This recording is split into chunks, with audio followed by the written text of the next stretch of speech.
नमस्कार साथियों, स्वागत है आप सभी का। दोस्तों, कुछ बच्चे मेरे पास यहाँ पर सवाल कर रहे थे कि सर उत्तराखंड में जो वैकेंसी आएगी उसके लिए सीटेट होना चाहिए या यूटेट होना चाहिए या डीएलएड में किस तरह के मार्क्स वगैरह कुछ होना चाहिए। और काफ़ी सारे बच्चों को अभी थोड़ा सा ये नहीं मालूम है कि हमारे यहाँ जो टीचर बनने की क्राइटेरिया है जो वो किस तरह का है। तो थोड़ा सा मैं इस पर डिस्कस करना चाहूँगा कि उत्तराखंड में अगर हमें प्राइमरी टीचर बनना हो, मैं केवल यहाँ पर प्राइमरी टीचर की बात कर रहा हूँ और किसी की बात नहीं कर रहा हूँ, तो थोड़ा सा यहाँ पर ध्यान देंगे।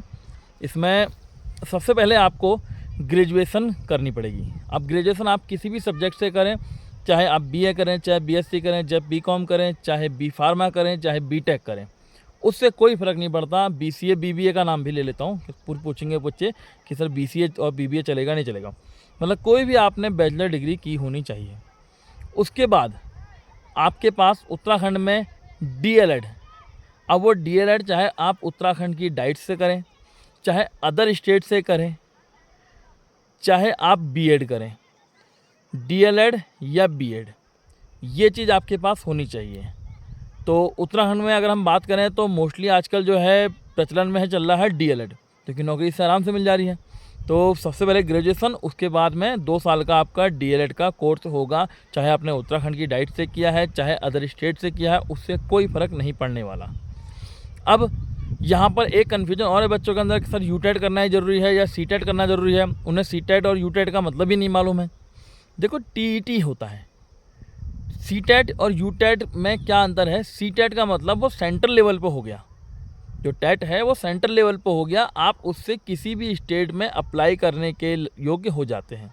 और यूटेट का मतलब हो गया आप उत्तराखंड के अंदर अप्लाई करेंगे। तो जिस बच्चे ने सीटेट का एग्ज़ाम क्वालिफाई कर लिया है, उसे यूटेट करने की आवश्यकता है ही नहीं। अगर आप अपने नंबर बढ़ाना चाहते हो या यूटेट में देख रहे हो कि पता कि अच्छे नंबर आ जाएं या इसको भी कर लें, तो वो एक अलग बात है।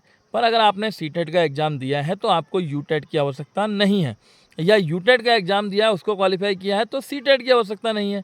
मैं केवल उत्तराखंड की बात कर रहा हूँ, अदर स्टेट की बात नहीं कर रहा हूँ। जो लोग उत्तराखंड में रहते हैं वो उत्तराखंड का टेट यूटेट निकालें चाहे सीटेट निकालें। उसमें भी कौन सा, फर्स्ट पेपर, सेकंड पेपर नहीं, क्योंकि प्राइमरी के लिए टीईटी का प्रथम जो प्रश्न पत्र है वही अनिवार्य है क्वालिफाई करना। अब इसमें क्या वाला है, कुछ बच्चे कहते हैं सर हमारा क्वालिफाई हो गया, हम दोबारा दे नहीं दें। भाई क्यों नहीं दो, जब आपको मालूम है कि लास्ट में नंबर जोड़ने हैं तो दोबारा पेपर दो, नंबर बढ़ाने की कोशिश करो। ये चीज़ हमें मालूम होना चाहिए। तो इसी चक्कर में को ये वीडियो बनानी पड़ रही है कि बहुत सारे बच्चों को इसमें कन्फ्यूजन है। तो जहाँ पर मैं था सीरियल से चल रहा था कि आपने ग्रेजुएशन किया है पहले कंप्लीट, ग्रेजुएशन के बाद आप डीएलएड करेंगे या आप बीएड करेंगे। तो उसके पश्चात आपको इसी डीएलएड और बीएड के साथ जब आप करेंगे तो टीईटी के फॉर्म भरने आप शुरू कर दीजिए जब तक वैकेंसी आती है। जिसमें आपके सबसे ज़्यादा नंबर होंगे आप वो लगाएंगे, क्योंकि वहाँ पर नंबर जोड़ने हैं लास्ट में। जिसमें आपके सबसे ज़्यादा होंगे, चाहे वो यूटेट में हो चाहे वो सीटेट में हो। चाहे यूटेट में मान लीजिए आपके 110 नंबर आ गए और सीटेट में 115 आए, तो आप सीटेट लगाएंगे ना, यूटेट क्यों लगाएंगे। हमारे साथ भी कुछ लोगों ने ऐसे ही करा था, जो अदर स्टेट वाले थे। उन लोगों में थोड़ा सा यहाँ पर कन्फ्यूजन हो गया, उन्होंने सीटेट भी दिया था और यूटेट भी दिया था। अब यूटेट में नंबर कम थे, सीटेट में ज़्यादा थे, पर उनके दिमाग में ये आया कि भाई हम अदर स्टेट से हैं तो हमें यूटेट करना जरूरी है, जबकि सीटेट तो सब जगह वैलिड था। परंतु उनके दिमाग में जो चीज़ आई तो उन्होंने क्या करा, यूटेट का लगा दिया, तो जिससे उनके नंबर कुछ और कम हो गए। अब एक के व्यक्ति के नंबर सीटेट में थे 102 या 103 नंबर थे और यूटेट में 95 थे, तो उसने यूटेट लगा दिया कन्फ्यूजन में। भाई जिसमें ज़्यादा नंबर है आप वो लगाइए, चाहे आपने उत्तराखंड से किया है चाहे आपने अदर स्टेट से किया है। आपके नंबर जहाँ पर ज़्यादा हैं आप वो लगाएंगे, अपने दिमाग में ये बैठा लीजिए। जब तक आपका क्या कहते हैं वैकेंसी नहीं आती तब तक आपको टीईटी का पेपर देते रहना चाहिए, जिससे कि आपके नंबर बढ़ जाएँ। अब यहाँ पर डीएलएड और बीएड का सिस्टम क्या है कि नौकरी पहले किससे मिल रही है। देखो भाई, डीएलएड में बैच वाइज सिस्टम नहीं है, डीएलएड में जुड़ते हैं नंबर। जो आपने डीएलएड का कोर्स किया है उसमें जितने परसेंट बने हैं उसका 60% निकालेंगे। टीईटी में सीटेट और यूटेट दोनों में से जिसमें ज़्यादा है उसकी बात कर रहा हूँ मैं, फिर कन्फ्यूजन मत रखना। उन दोनों में से कोई भी लगा लीजिए, टीईटी में जितने आपके परसेंट हैं उसका 40% बनेगा और टोटल जोड़ दिया जाएगा।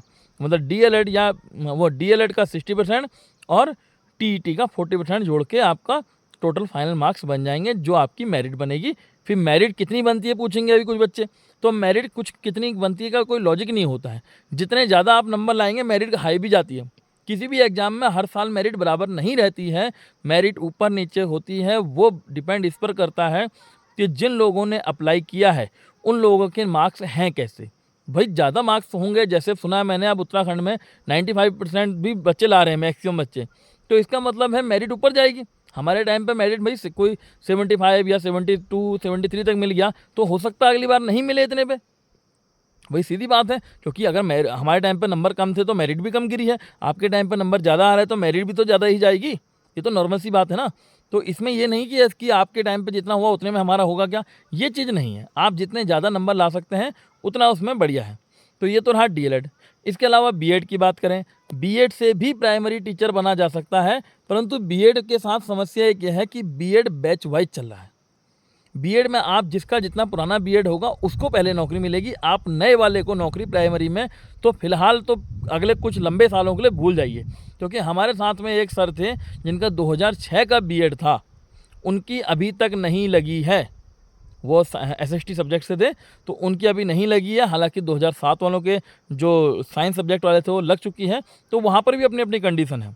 अब बहुत सारे लोगों की 2006 वालों की लग गई होगी, ये भी हो सकता है। तो हो सकता है कि उनके नंबर 2006 में जिन लोगों के लगे हैं उनसे कम हो, थोड़े से कहीं रह गए हो, लास्ट में 2-3 नंबर थोड़े से कहीं 2-3 पॉइंट में रह गया हो, 2-3। तो कुल मिला के 2006 का उनका बीएड था, अभी नहीं लगी है। तो बीएड से प्राथमिक में टीचर बनने के लिए बहुत ही लंबा समय चाहिए, और इतना लंबा समय शायद आप पे नहीं होगा।